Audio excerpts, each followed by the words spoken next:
This is the Bates Bobcast, our weekly podcast where we take a look at the week that was in Bates athletics. My name is Aaron Morse, and each week this spring we will be honoring the seniors of a Bates team that did not get to finish its season due to the COVID-19 pandemic. This week, we chat with the three senior captains from the men's lacrosse team, plus an interview with head coach Peter Lasagna. That's coming up on the Bates Bobcast.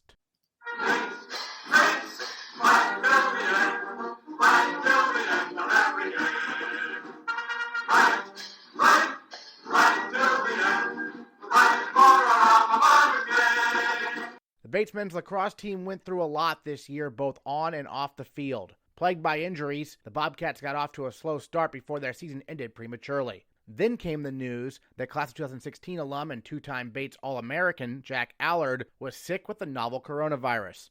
Allard is well on his way to recovery, now home with his family.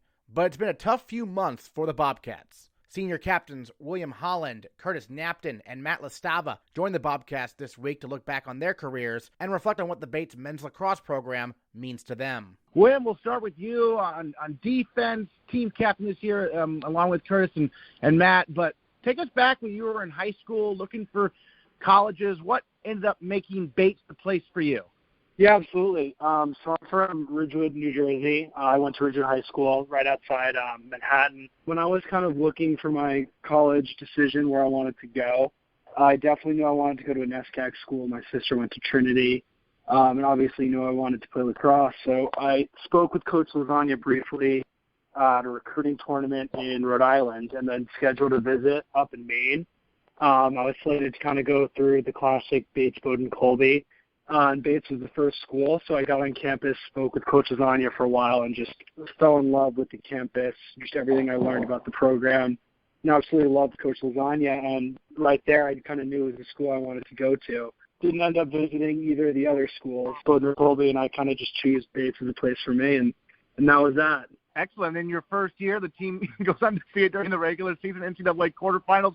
What was that like as an introduction to college lacrosse? Absolutely, that was it. It really couldn't have gone any better. I like to think that we were a little bit spoiled early on, but the senior class were just an amazing group of guys, and to be able to learn from them the work ethic that they brought every day on the field, to kind of all aspects of being in the program, to learn from them, it really had a lasting impact that we certainly tried to replicate in our years after that. Curtis, you're a Mainer from Westbrook. When you were looking at colleges, were you thinking Bates right off the bat, it being from, in Maine and everything, or were you looking elsewhere perhaps? What made Bates a place for you in the end?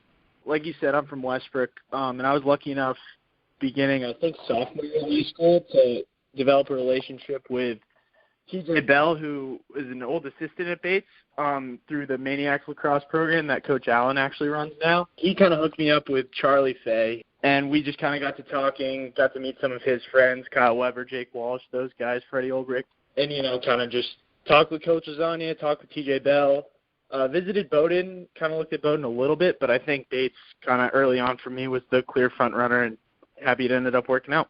What was it like, playing in your home state? I assume friends and family got to see you quite a bit. Yeah, so super lucky. My grandparents and my parents got to see me pretty much every game, which was very, very nice. There's no place like playing in Maine, and there's no way you'd rather be than playing a home game on Garcelon Field on a beautiful day in Maine. So I definitely take some pride in being from Maine, and it's one of the things that was most attractive about Bates for me. And then, Matt, take us back to your first year coming in here, immediately putting the starting lineup, working with, Charlie Fay, Andrew Melvin, having the undefeated regular season, right off the bat, just having such a huge impact on the program. What was that like for you? Take us back when you were 18, 19 years old as a first year in 2017. Yeah, it was definitely crazy.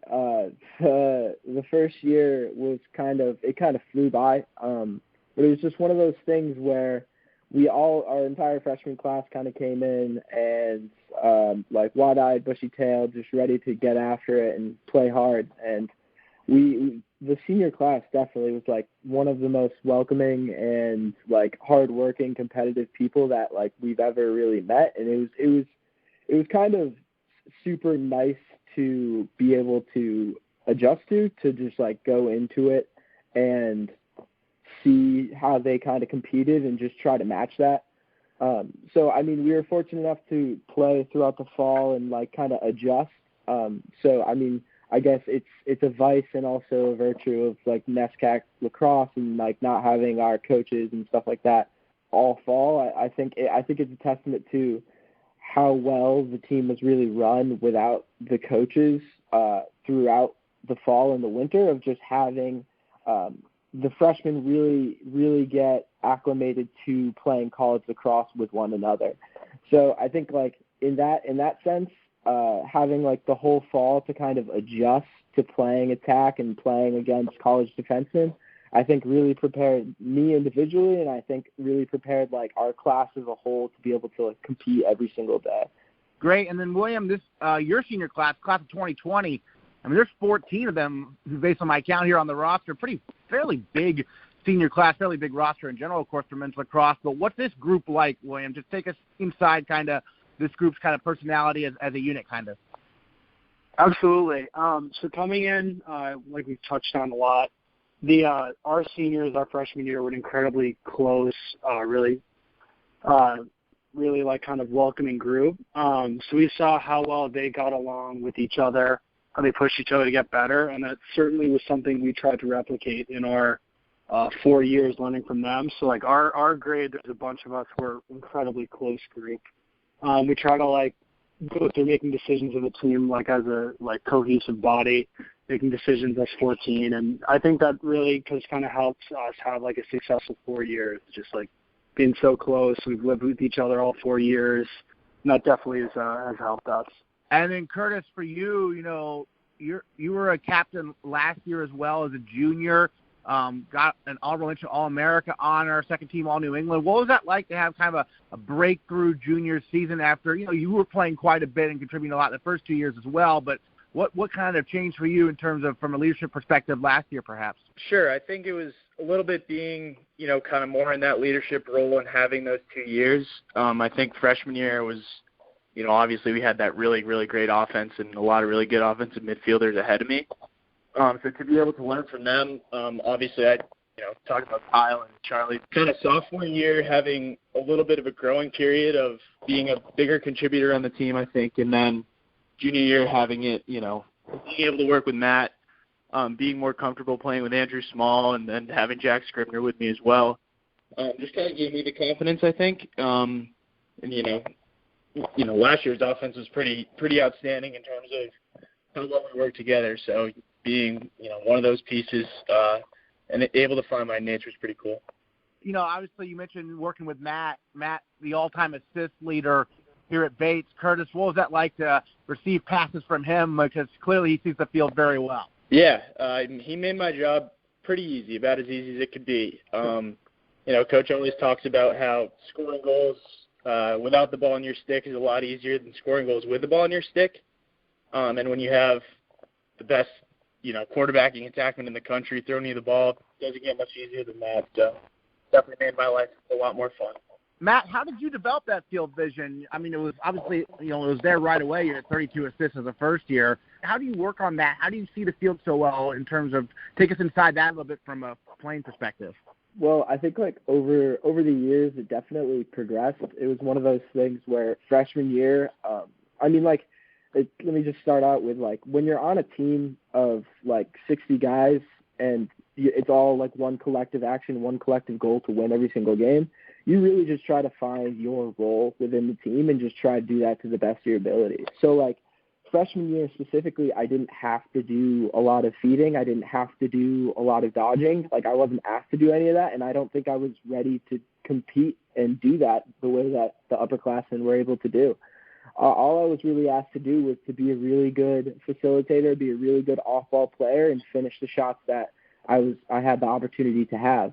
So in that respect, freshman year was probably a left-handed attackman's dream of just playing with the people who I was surrounded with. And then once they graduated sophomore year, I was like, I knew it, that I knew that people didn't really respect me individually as a player. So I kind of had that chip on my shoulder of trying to prove myself individually, but also understanding how my role had to change within the offense, of having going from just an off-ball scoring threat to, okay, I need to dodge. I need to dodge and have my head up, because it only takes a couple times to like dodge and like get a good look at the net for like defensemen to start sliding. And ultimately, like it's not really about being an individual goal scorer as much as it is being a great teammate and trying to open up opportunities for everyone else, because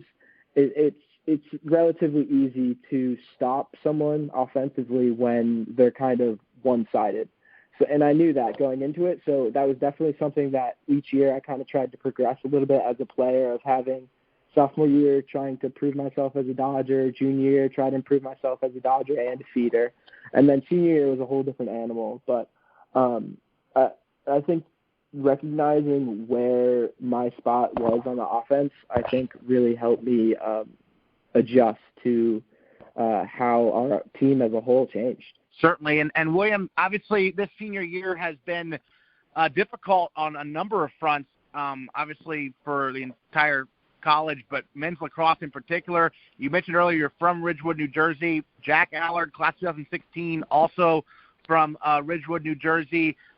You know his family. Obviously, he has fought through COVID-19. He's out of the hospital, but it was quite the situation earlier, in the year here, this past couple of months. What was it like from your perspective, and also the programs, because you knew about this before kind of I think everyone else did? Yeah, absolutely. Jack was a freshman at Bates when I was a freshman in high school. So I saw him kind of go through his career at Ridgewood, do really great things, and then ultimately go to the next level at Bates, have a ton of success here. So he kind of was like a role model in that regard. But yeah, the season ended that week. We had a game on Tuesday against Western New England, and obviously we heard the season ended, and then the academic year was cut short. We all had to go home.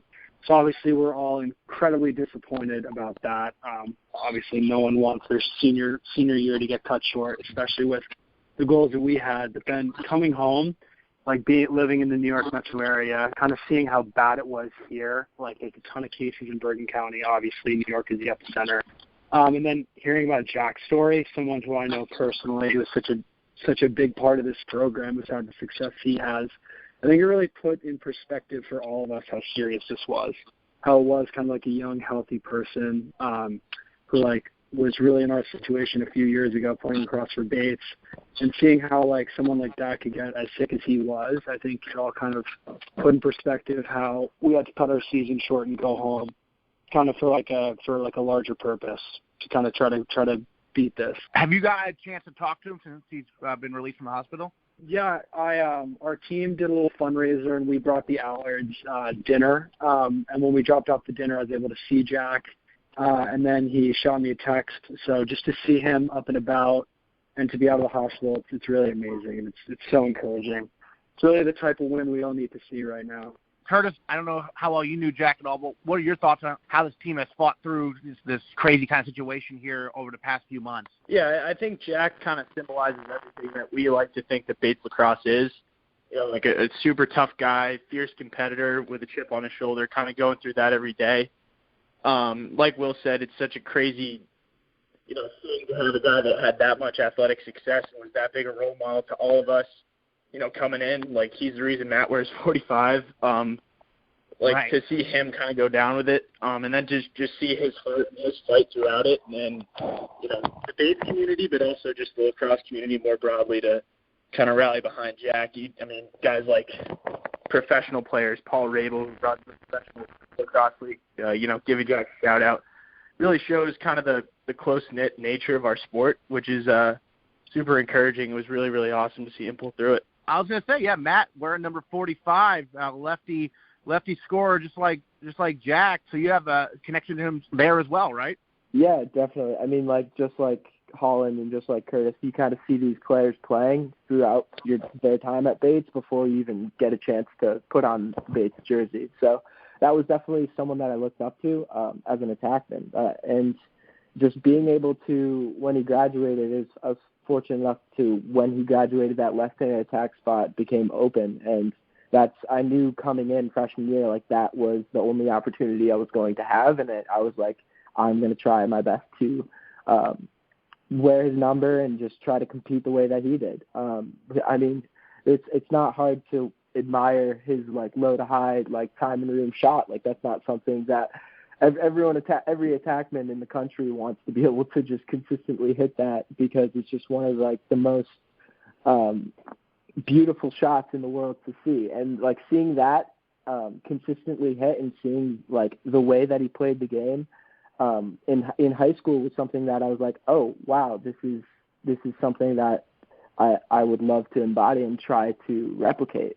So definitely, I definitely had a source of inspiration from Jack Allard coming in to Bates College, and I knew right away coming in that I mean we don't really have numbers guaranteed. It's just one of those like kind of random things where you request certain numbers, and if it works out, it works out, and if it doesn't, it doesn't. But I was fortunate enough to get 45, and I was so happy to wear that number for 4 years. Excellent.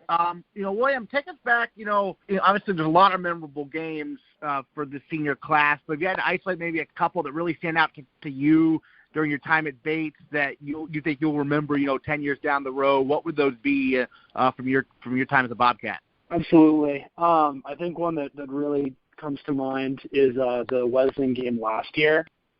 Just the success we had freshman year, obviously, like everyone knows, undefeated regular season, and then ultimately be cut short by Wesleyan. And then to take kind of a step back, and all of us, like the sophomores, kind of take a developmental step forward sophomore year. We certainly didn't have the on-field success we wanted to. And then junior year, early on, to get a win like that over a team that was the defending national champion. I think it was their first loss since the year before, since winning the national championship at home. That was just like an unbelievable game, and it really was like a big step forward for us, where we kind of knew where we could go. And certainly had this year gone forward, we would have liked to get some more wins like that. But that one really kind of just was like a big step forward for us to kind of see where we could go and how good we could be. Great. Curtis, how about for you? Yeah, I think obviously that game, you can't really mention our time here without talking about that game. But for me, it was every single time we played Bowdoin. Our freshman year Bowdoin game was crazy, going down to their AstroTurf and, kind of having one of the few games that year where we struggled a little bit. And to just see how hard we finished that game and, having Kyle hit those two shots at the end to end up winning by one. And then last year specifically at their place, first time on the new turf, we kind of thought we came out pretty hot in that game and thought we were going to roll them. And, in main fashion, they fought hard and competed. Got back in it, and to be able to put them away, which I didn't know it at the time, but the last time I was going to play them was super satisfying for me. Just that's a little bit of a rivalry I kind of have in my own head with that program, so pretty awesome to beat them. Great. And then, Matt, for you, would it be those 9 goals and 4 assists you had against Amherst in the NCAA tournament, or perhaps something else that stands out to you? I mean, yeah, it's hard to not, look back, nostalgically and love those games of, the Amherst freshman year and Wesleyan last year. But I think for me specifically, it's I think when I look back at Bates Lacrosse and the things that I really think I'm going to miss the most, it's not really those game days that went really well. It's those Friday morning conditioning sessions and those Friday afternoon in the fall inter-squad scrimmages. It's the things that no one really sees. It's not really as publicized about Bates Lacrosse because it's not game day, but it's really what makes up the character and the foundation of what Bates Lacrosse is. And I think those moments are so impactful for team building and for getting us prepared for game day that the moments of us beating these big teams is, I think, a result of all of these little things that we try to do every single day and try to do every single week to a consistent basis, that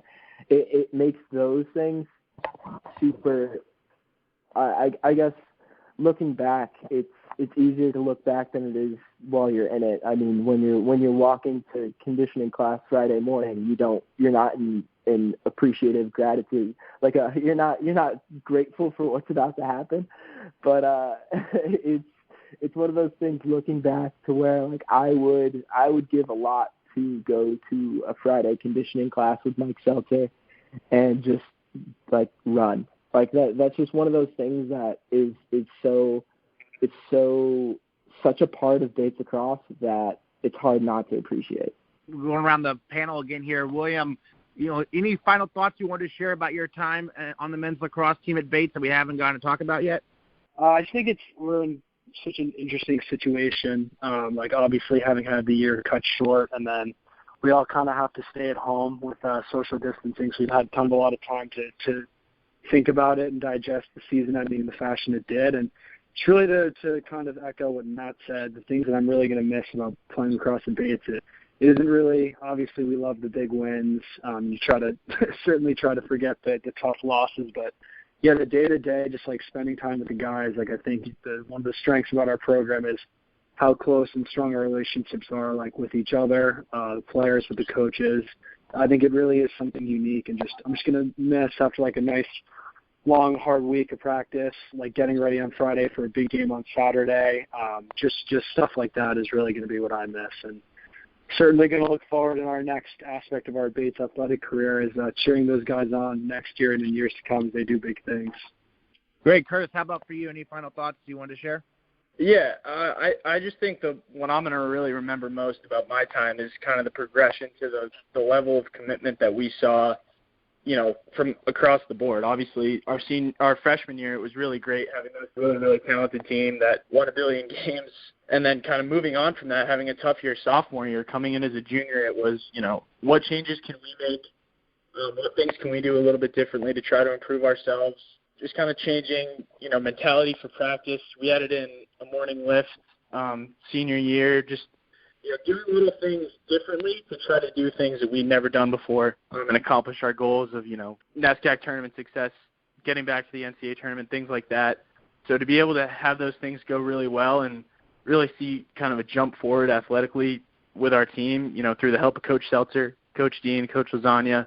That was really, really cool, and I think it's definitely something to look out for. We're just going to get, faster and stronger moving forward and be very, very good. So I'm really excited to see what we do. And Matt, how about for you? Any final thoughts? It's hard not to just appreciate everything that Bates has given us. I mean, like, it's truly – it's interesting to be like, it was a lot of fun and on to the next chapter of our lives, but it's just kind of, it's hard to like look back and not see how it's completely shifted how my life has really gone. I mean, if I had gone to a different school, would I be the same person? And I don't think the answer is yes. I think Bates Lacrosse specifically has been one of the most impactful organizations, group of guys that I've ever really been a part of. And it's not just the guys who I'm playing with on Saturday, because the network at Bates and like the alumni network within Bates Lacrosse is something that I'm super excited to be a part of. I mean, like as Holland said, it's one of those things where the Bates Lacrosse alumni network is just so supportive that it's almost like you never truly leave the Bates Lacrosse family. So in that aspect, I have nothing but appreciation for everything Bates has given me. Bates men's lacrosse head coach Peter Lasagna joins us this week as well to look back on the Bobcats' abbreviated season and to talk about each of the 14 seniors and what they mean to the program. Honestly, Aaron, I think the most lasting thing as I sit here today is it made me really, and I hope I've always been this way, but I think it made me particularly grateful for who these young men are, who their families are, how hard they work, how devoted they are to Bates and to Bates Lacrosse and to each other.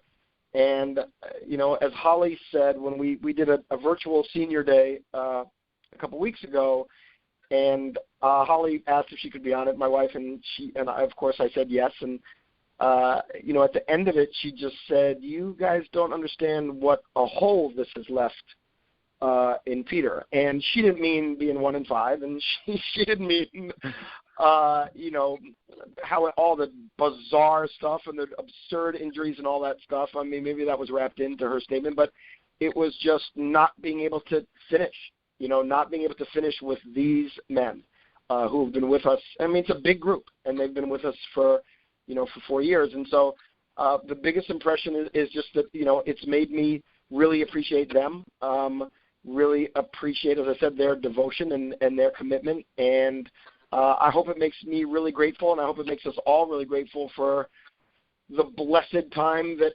will arrive at some point in our lives when we get to all be together again. Certainly. And let's go through the seniors. As you mentioned, there are a lot of them. We'll go alphabetical order. Thomas Atwater, defender out of San Francisco, California. Didn't get to play a lot during his career, but obviously stuck with the program, which with all those practices and not getting to play that much can be a difficult task for anyone, but he did. And so tell us what Thomas Atwater meant to the program. Yeah, well, you just sort of framed my response. Tommy was really snake-bitten. 2 or 3 different times over the course of his career, just when he had put together his most solid days, consecutive weeks of really starting to step up to the level that we believed that he could always get to, he would have another nagging injury. And he's one of the very best students on our team and has been that consistently since he arrived here. So it was a great mentor and tutor to a lot of our people, but was what you just described. Just had that incredibly even, upbeat attitude. Was never, or at least outwardly, never showed his disappointment at things he could not control. And when he was healthy and was able to be out there, he was the utility infielder. He'd go wherever we needed him to be, at the close defense or out in the midfield, wherever we had a need.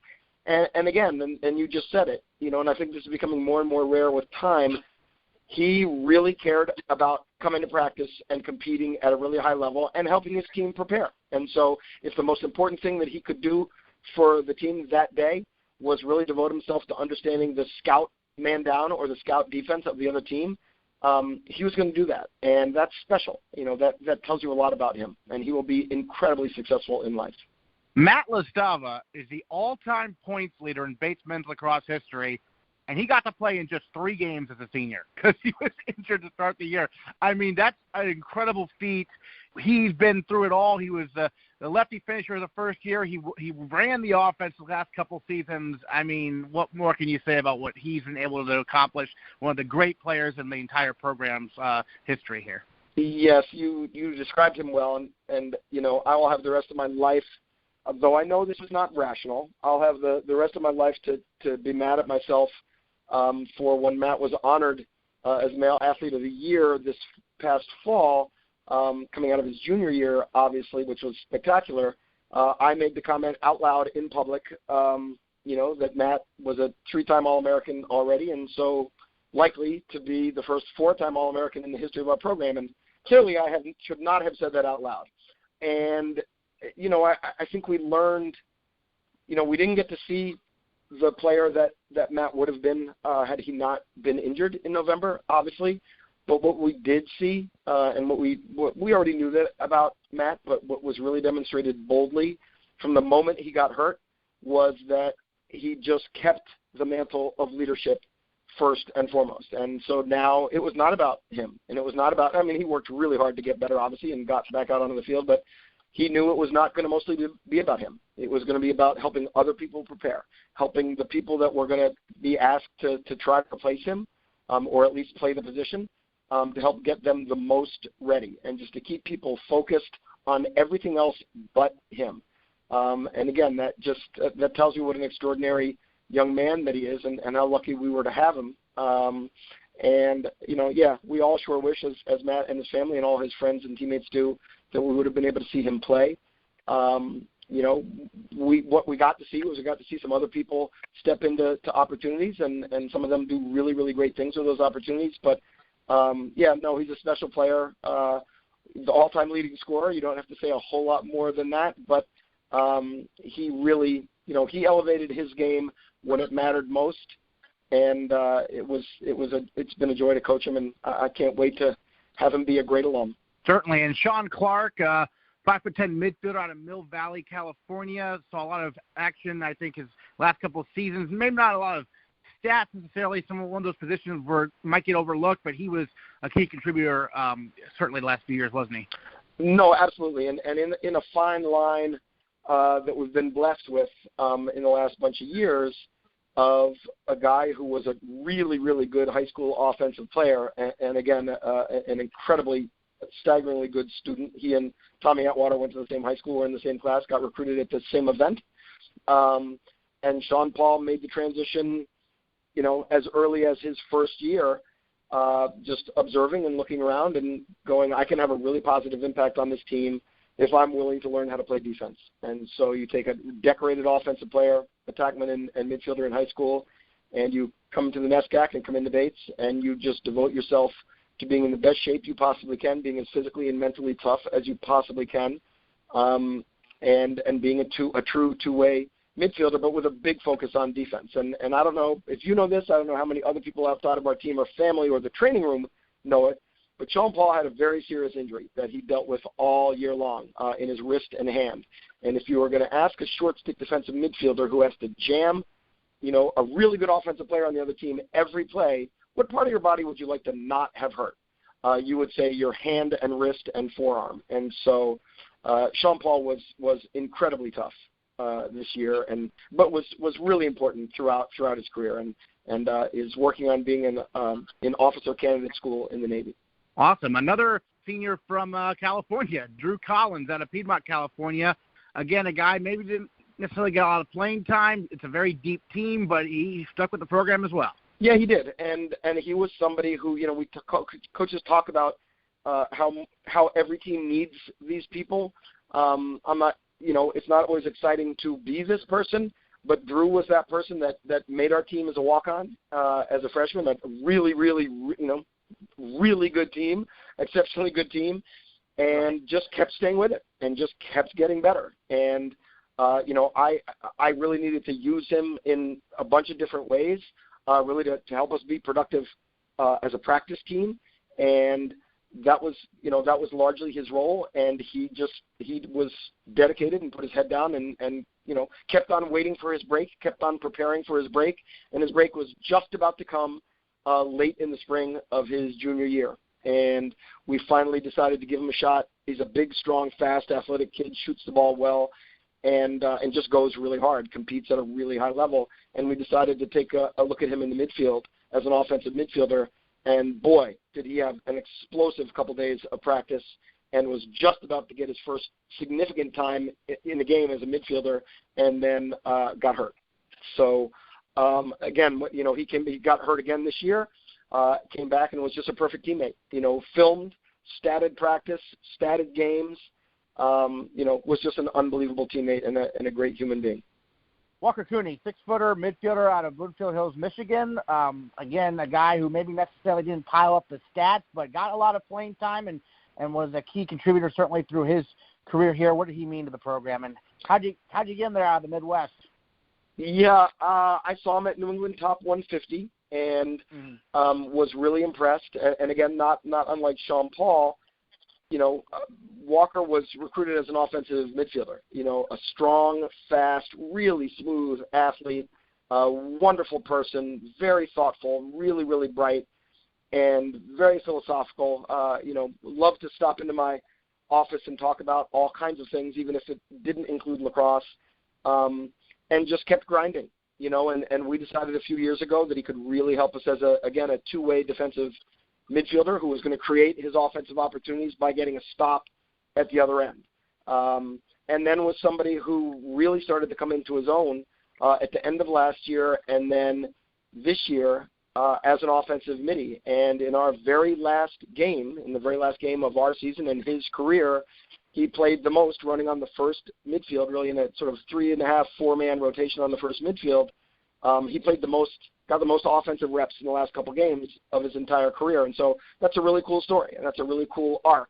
And he was starting to get very, very comfortable. I don't know how many shots he took against Western New England, but he got his money's worth. And he was really starting to make that jump that we'd seen in practice a lot, but he was starting to feel confident and comfortable enough to do it in games. And I'm really happy. I wish we would have gotten to see a full season of him, but I was really happy with his progress. William Holland talking this morning along with the two other captains, 6'4" out of Ridgewood, New Jersey. Just a great, it sounds, strong leader there on defense. He forced all those turnovers, I recall, earlier in the year against Keene State, a guy who really caused problems for opposing attackers, didn't he? Yeah, and I think, Will's a wonderful example of, you hope in this program, we hope that we recruit really great people who are really focused students who also really want to explore the upper edges of their athletic potential. And Will is certainly that man. And watching the leap that he took, people do sometimes when you're a senior and you realize this is my last chance to do this at this level, it gets your attention. And it really got Will's. And you could just tell in the fall how he conducted himself, how the other players related to him, people in his class and people all the way through. Just the respect that he commands. And again, he's got a big heart, and he's a really gracious, understanding person that relates well to everybody. And so, for him to be with Matt Chlastawa and Curtis Knapton already established, because they had been good leaders and very good captains as juniors, to be another senior, another person in this class, to break into that, named leadership group is a big deal. That doesn't just happen. And, again, I'm really proud of, he became a potentially dominant defender this year as a senior. He was always good. He was always very important for us, sometimes in the midfield, sometimes down close. But, boy, you could start to see it in the fall, or from what I understood, from what people told me about the fall, that he had really, put a lot of time into the weight room and getting in great shape over the summer and kept that going through the fall. And, again, became a pillar for us, a really, really important guy. Otis Klingbeil, I think he first came to my attention with the MLAX Weather Instagram account a few years ago, but very talented player on the field, plagued by injuries, but when he got his opportunity, he scored a lot of goals for you guys, didn't he? Yeah, I may be the only person in the sport of lacrosse or at Bates that knows Otis more for his academics, his leadership, his artistic talent, and his ability to score goals, and not Bates lacrosse weather. But he is everything that you described, as serious and focused a student as certainly that we've had on our team in this class maybe ever. Also a really, really talented artist. His younger brother Malcolm has some of those skills as well. But as you said, his coming out party last year after missing his sophomore season, recovering from an ACL, his coming out party against Middlebury, where I think he had 5 or 6 goals on 5 or 6 shots, or 7 shots maybe. Was just filled him with joy, but it filled all of us with joy. And just he had worked so damn hard to get back to that spot, and so for him to go through a mini version, not nearly as bad as coming back from the ACL, but he was nicked up a little bit this year.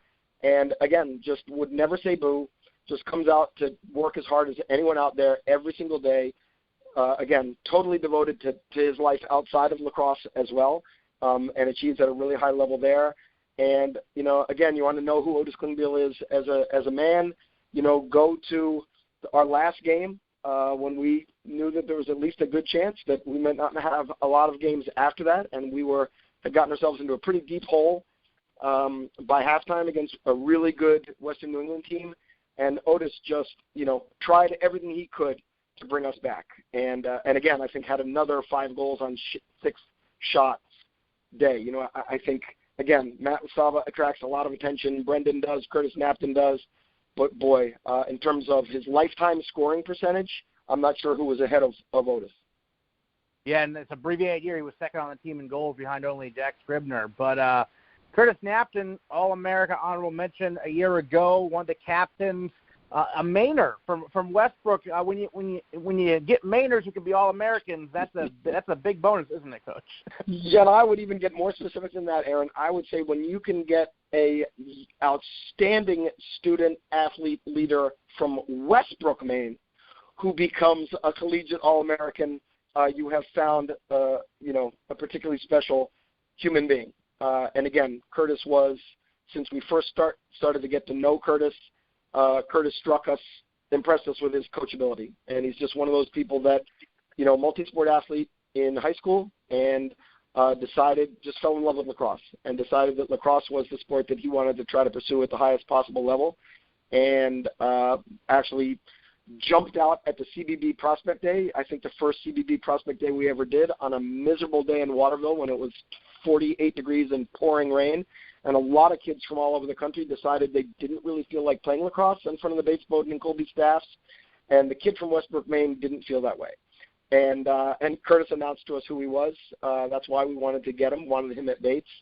And, again, he worked so hard as to become the first person from Westbrook's program to ever become a collegiate All-American, and really was a force. I mean, took his game to another level last year, but then took it to another level again this year. And, was somebody that was covered by the other team's best long pole defender, and everybody was sliding to him.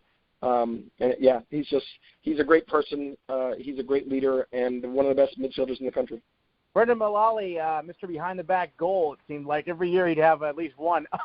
But he also dished out some assists this year. He had 9 assists during the abbreviated season. What can you say about Brendan, who I remember when he got his opportunities the first year, and kind of once the team had big leads in that season, he'd come in and score some goals right off the bat. So you knew what you had possibly in him from almost day one, right?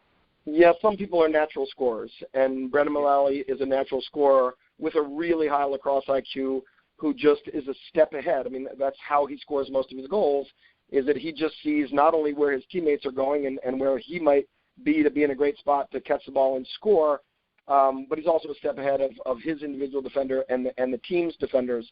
Just an impossible guy to cover off ball. I think he really started to work in the last 2 seasons, really started to work on his dodging game and made great progress there.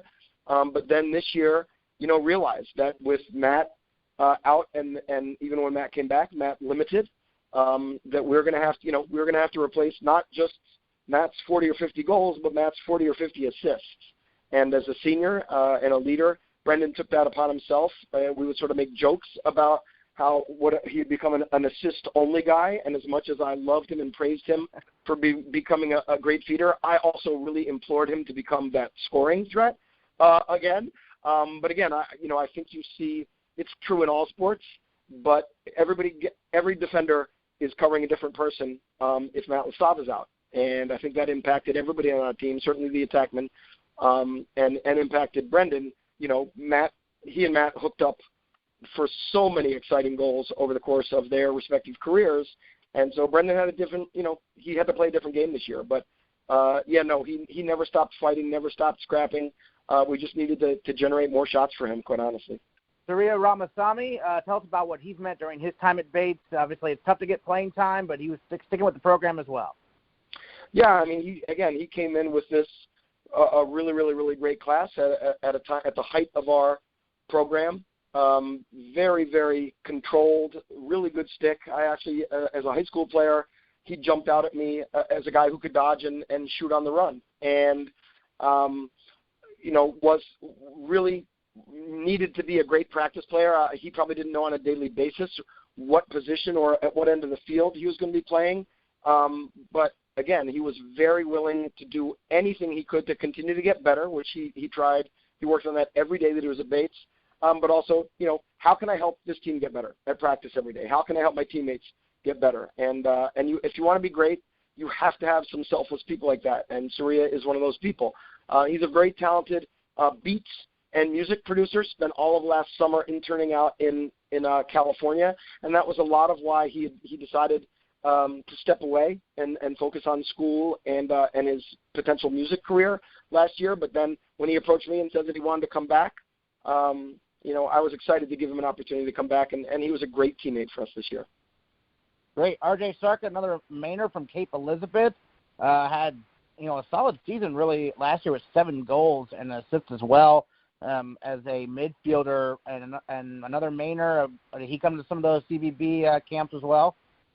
Yes, we saw RJ at a number of events, and obviously as a Caper, we got to see him play a lot of high school lacrosse as well. And honestly, at a certain point there in the recruiting, once we started thought things were going in a really positive direction with RJ, I wouldn't ever say this, but I kind of wanted to say, RJ, you don't need to keep coming to all these events because everybody else was going to see what I saw, which was somebody who came to the game, somewhat late, and was just this big, strong, strapping, really has everything in terms of what you want in a collegiate midfielder. Big, strong, fast, smart, shoots the ball a ton, and again, somebody who we decided early on, and part of it was because of the people we had at his position ahead of him when he first came into the program, was, you're going to help us as a defensive midfielder and a wing and a clearing guy, and then a transition offensive player. And boy, as you just said, he really came into his own last year. I thought as a junior was a huge threat for us. Was a great on-ball defender and team defender, but then was just electric in transition. And he boosted us every time he ripped one by some poor goalie's head, in transition. It got everybody really, really excited. And again, RJ is somebody who dealt quietly and really classily with some nagging injuries sort of all the way through. But just kept getting bigger, stronger, faster, and he's another one who, boy, you would have seen him. I predict he was really starting to get his game going in the last couple games, and you would have seen him have a great second half of his senior year. Frank Spitt's a guy, I remember when he was a first year, I was asking around about who has to guard Charlie Fay during practice, and you told me it was Frank Spitz. He had to guard him during practice. So he got quite the intro that season, also played in all the games as well, all academic type guy also. He battled some injuries, but he was throwing the fire right away in practice and in games, right? Yeah, he really was, and I'm glad that you're mentioning the all academic piece. We lose a lot with this class. We lose leadership, we lose skill, we lose passion. We just lose a bunch of great people. But our team GPA takes a gigantic hit with this graduation. So we need to hope that they have imparted their academic wisdom to the younger guys. Frankie's just one of our toughest people. If you saw him in class or you saw him walking around campus, you would not think that inside of that tranquil, smiling human being is a lot of rage, and I mean that in the most positive way. He played in one of the best high school lacrosse programs at Haverford in the country. He played against people, and just like he played Charlie Fay every day in practice in high school, he was covering somebody who was going to North Carolina, Duke, or Hopkins. And so Frankie came here, with an edge. And that edge was something we really needed, we really wanted. And, boy, you talk about a coach on the field, and again, there were times where Frankie was nicked up and Frankie had to take times out, and he wouldn't sit over in the side and be passive and not be part of what we were doing. His voice would be the voice you would hear. Because he cared so much about trying to make other people better and making the team better. And, again, he's another one, and I put off watching that last film, Aaron, for a while until I was mentally strong enough to watch it. But then I did. And Frankie had one of the best field games of his career. And we had a tough second quarter, but, boy, around that in the first, third, and fourth, Frankie was great. He wasn't good. He was great. And on a field where there was another Mitch Weiss, an All-American defender, for Winnick, I thought Frankie might have been the best defender on the field. We're going to miss him a lot. And then Rob Strain, who it seems like he was always in a battle for playing time between the pipes as a goalie, whether it was being the upcoming first year, trying to get the starting spot or trying to fend off someone else. But this year it seemed like it was his position, no doubt about it, and he was really good in a short season, just like he was really good last year and his entire career at Bates. No, you have it exactly right. I mean, he's just been remarkably consistent, remarkably level-headed with just an almost surreal ability to deal with whatever was going on. Whether he was the starter, no matter what year it was, whether he split halves as he did for a lot of time with Mitchell Drake. Again, just this incredibly good-natured, good person who also was just a ridiculous athlete. And, honestly, if you ask any people that we played against, ask any of his teammates, Rob was at his best when it was most difficult. If we would have a failing, we'd miss a slide, and that was one where you were just going, oh, God, okay, well, this is where they score from 3 feet. Rob would just make an absurd save that you'd never seen anybody else make. And he was also a great, great, great athlete. And I think part of what, we finally got to see this year, because Rob, as you say, was the everyday starter from the get-go. I mean, he earned it. And one of our most well-conditioned athletes, but again, a guy who, if he wasn't our best goalie, he would have been our best something else. Midfielder, defender, I don't know, but he would have been. He's that great an athlete. and we went to the 10-man full field pressure ride, the most I ever have in my entire career, because of Rob Strain. Because I knew that with him in the back of it, we were going to be able to get the ball back a lot. And it was really fun to watch him do that. That was part of what turned the Winnick game around, actually. It's also part of why we beat Keene State the way that we did. So, yeah, no, Rob was having his best year. He was having his best year as the first time really in a while that he'd been a full-time four-quarter starter. I thought he was having his best year.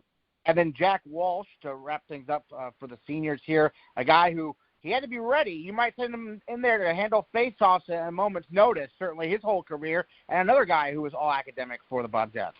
Yeah, like I say, this senior class, we take a big academic hit. I'm not sure what I did right in this class, but I need to remember it and replicate it. But yeah, he was that person. Again, sort of being a goalie, a short stick defensive midfielder, and a face-off guy. I think those are really, really demanding mentally and physically. And you've got to prepare every day, believing that this might, you might get 10 tomorrow. You might get 20 on Saturday. You might, that's how you have to prepare. And for a lot of lesser people, when game day comes and you don't get as many as you want, because face-off guys, they want to go every time, and they believe they should go every time. And when you then don't get that reward, lesser human beings would not put in the kind of effort that Jack did every day. And what was really cool to watch him as a senior this year, with two freshmen and a junior as our other face-off people, Jack literally took them under his wing, and he was training with them many times that I had no idea about. He just took responsibility for not just making himself better, but making the position better in our team. And that just tells you what kind of person he is. So, again, big senior class from Thomas Atwater to Jack Walsh. Coach, it's been a tough year, as we touched on it before, but, just looking at the situation off the field just for a moment, we talked with William Holland because he knows the Allard family, and it's great news that, Jack, out of the hospital, but that seemed like, and you wrote a great article about this, but if you want to kind of recap, where this kind of coincided with the season ending, but all of a sudden there was other news that was much more important than lacrosse. Yeah, no, well, that's really well put. Look, it was crushing what happened to everybody, not just us. What happened to everybody at Bates, what happened to every coach at Bates, but especially senior spring sport athletes and coaches. It was crushing, and we knew we're not foolish. We knew it was the right thing. The point is for everybody to stay safe and try to save lives. But it was really difficult, and especially for this senior class with everything that they've done, everything that they've meant to this program, how much time they put into preparing for their senior season. They thought, and I thought, and the whole staff thought that we were going to have a really special team this year. And I would like to say that if everybody had been healthy, I believe we would have been vindicated. But that was not to be, and we just, we had a lot of really, really important people hurt. We had a different lineup every day in practice, and yet they kept coming, and yet they kept coming, and yet they kept plugging. And, even in the way that we ended it, I still thought we had a great run in us. Matt was going to continue to get healthy. Other guys were going to come back, and I think we still had a great run in us, and it would have been a really neat story to see how that went. But while we were all forced to leave in a way that we did not expect, quite honestly, to learn about Jack Allard's sickness took all of the focus away from our own feeling sorry for ourselves, quite honestly, and put it towards something much bigger than us and that mattered a lot more. And so to get that, as Curtis Knapton, I think, put out to his classmates when we got news of Jack and saw the video of Jack walking out of the hospital, they were going to have their regularly scheduled Friday class of 2020 Zoom chat. And Curtis, I think it was, it said, courtesy of Jack Allard, biggest win of 2020. And that's right. That is the right way to frame it. And so, yes, it puts some context on, disappointment and pain. No, what really matters? What really matters is Jack Allard walking out of the hospital and being hugged by his parents. Excellent. Peter Lasagna, thank you so much for joining us on the Bobcast. to salute these seniors here for men's lacrosse. Really appreciate it. Thank you, Aaron, so much. I really, really appreciate it. They're a special group, and we're going to miss them a lot. Next time on the Bates Bobcast, we'll salute our seniors from the baseball team, which was coming off its best NESCAC season ever. That's next time on the Bates Bobcast.